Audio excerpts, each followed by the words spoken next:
Hello AP Chem students and welcome to topic 9.11, electrolysis and Faraday's law. And this is our last video of the AP course, which is so exciting. The learning objective for today is 9.11.a, calculate the amount of charge flow based on changes in the amounts of reactants and products in an electrochemical cell. All right, so Faraday's law says that the amount of substance consumed or produced at one of the electrodes in an electrolytic cell is directly proportional to the amount of electricity that passes through the cell. So this statement, again, is Faraday's law.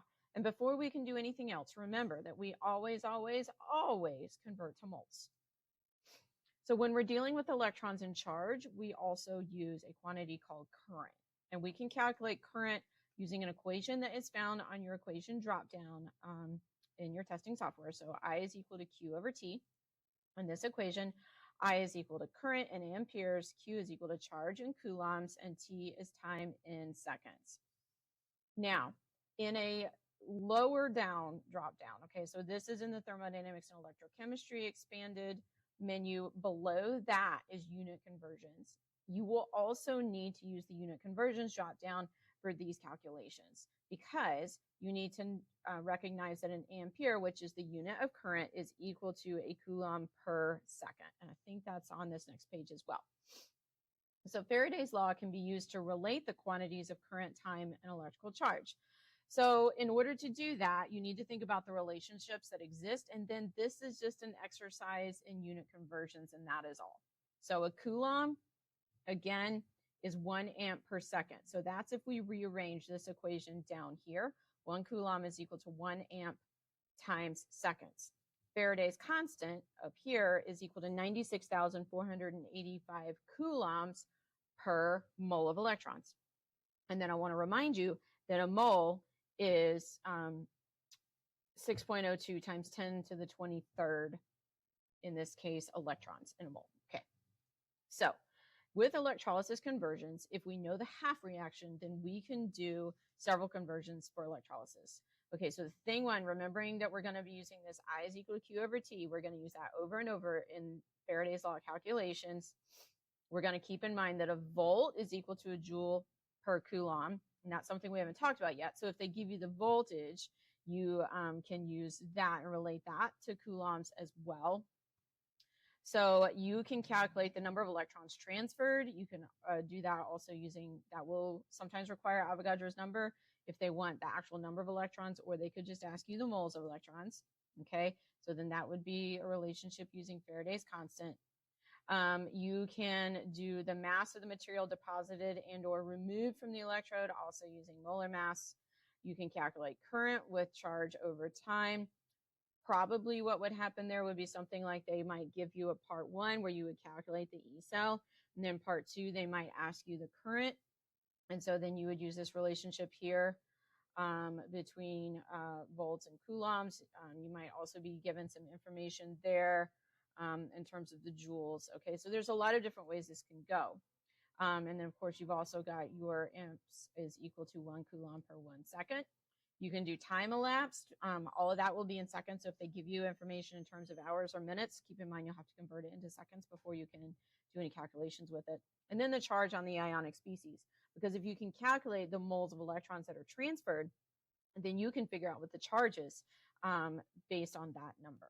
Okay, because that is, of course, just the coefficient in the half reaction. So let's look at a practice problem. So calculate the volume of H2 gas at 25 degrees Celsius and 1 atm that will collect at the cathode when an aqueous solution of Na2SO4 is electrolyzed for 2 hours with a 10 amp current. Now, as I've said before, probably on the AP exam, this would be broken up into a 2-part question where they would have you calculate the moles first and then convert that into the volume.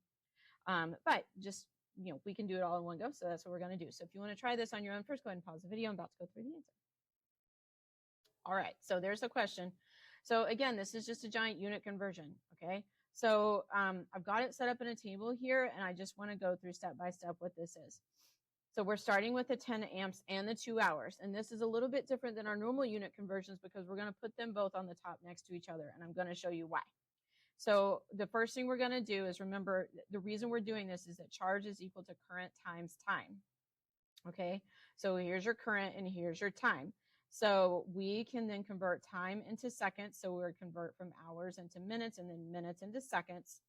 And then we can use the fact that an amp is equal to, the current is, you got this relationship between coulombs, and 1 coulomb is equal to amps times seconds. So then that cancels, our seconds cancel there and our amps cancel there, and we'll be left in coulombs. So this is 72,000 coulombs. Okay, so what do we do with that? Well, we use that and Faraday's constant, and now we can convert that into moles of electrons. So coulombs cancels, and that tells us that we've got 0.746 moles of electrons. So what do we do with that? A little bit of stoichiometry. So we know the equation here, and this would be given to you in the problem. So you've got water plus 2 electrons is going to yield H2 gas and 2 OH minus. And so then we can use the mole ratio here of 1 H2 for 2 moles of electrons and convert that to be 0.373 moles of H2. Now that we know your moles of hydrogen, you can plug that into PubNerd. So it told us we were working at 1 atm and 25 degrees Celsius, which is 298. This is not at STP for gases, so you cannot use 22.4 because we're at 298, which is standard for thermochemistry, but not for gases. So we have to plug into PubNerd. There's your moles, and so then when we solve, we get 9.12 liters. So looking at the screen, this is a lot to think about. This is where this topic, I think, is where the equation sheet is the most helpful, because you're going to look at all the information given to you and think about all the relationships that you can find between them. So that's what's going to really be the power hitter for you in this topic. So we can also do redox titrations. So in an acid-base titration, we have the transfer of a proton between species, and in a redox titration, we have the transfer of an electron between species.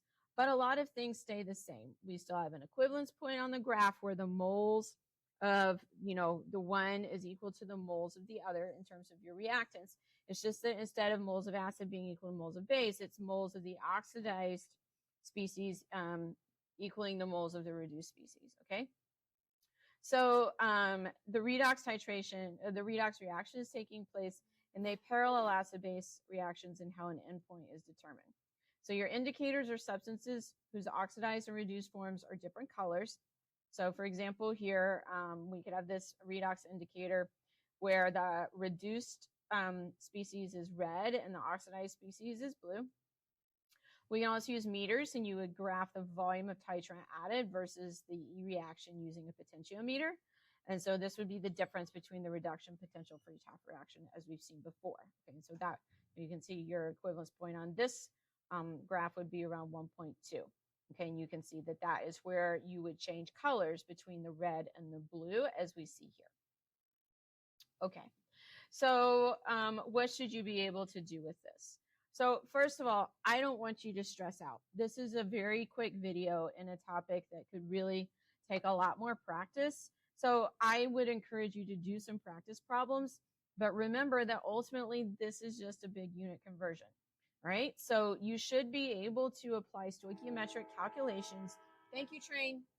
Using Faraday's law, which is I is equal to Q over T, to determine the number of electrons transferred, the change in mass of the electrodes. So you could figure out the number of moles by using the current and the time, and then you could calculate the mass of the electrode that's deposited, the mass that's deposited on an electrode or the mass that's lost. You could also calculate the current if you don't know what it is. You can calculate the amount of time that's passed, and you can also figure out the charge of the ionic species. So again, if you have a Faraday's law calculation question, my best advice is to open the equation sheet, kind of gather all of the equations that are related to the information you're given, and then see how you can set up a unit conversion so that your units cancel and you end up with what they're asking for in the problem, just like we did back here in our example. This is what we did. We set up a unit conversion. We were given these two pieces of information. We remembered that charge is equal to current times time. And then we canceled our time units to get to seconds. And then we canceled out our amperes to be left with coulombs. So, all right, that's it for this topic. Congratulations on making it all the way through AP Chemistry. And this time, I'm not going to see you again soon because we are finished.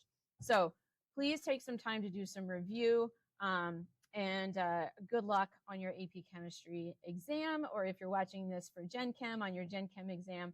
It's been a pleasure to walk with you through the AP Chemistry curriculum, and I wish you all the best.